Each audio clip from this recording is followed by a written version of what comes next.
सासेबो एबसुनि बिबानगिरिया एनडिबि हिसाबै मुं फैयाखै आरो दुलाराय बर' फरायसा आफादा एनडिबिनि केडारनि लिस्टखौ जों मालाबाबो जमा होआखै। जुदि एनडिबिनि केडारनि लिस्टखौ जमा होदोंब्ला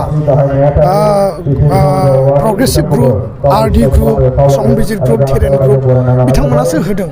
दा बेखायनो दिनैनि तारिखआव दुलाराय बर' फरायसा आफादनि बिबानगिरिया एनडिबिनि केडार जादों होननाय खुनु बिदि बाथ्रा गैया आरो बे बाथ्राया मोनसे बांसावनाय बाथ्रा। जायफोरनि केडारनि नामा फैदों बे गासैबो एनडिबिआनो होनाय केडार आरो बिनि सायाव जोंहा गोबां बुंनो गोनां दं होननानै आं साना। गोजोन्थों। बड'लेण्ड इउनिभारसिटिनि जि भिसिखौ रिमुभेल खालामनाय आरो गोदान रेजिस्टार थिसननाय बे गासैबो हाबाफारिनि थाखाय दुलाराय बर' फरायसा आफादा सोमावसारगासिनो आरो बिनि सोमावसारनायनि हाबाफारि आरो साननैसो उनाव बियो जागोन। दायो गोबां माखासे थासारिनि थाखाय जों सोमावसारनायखौ साननैसो दोनथ'दों।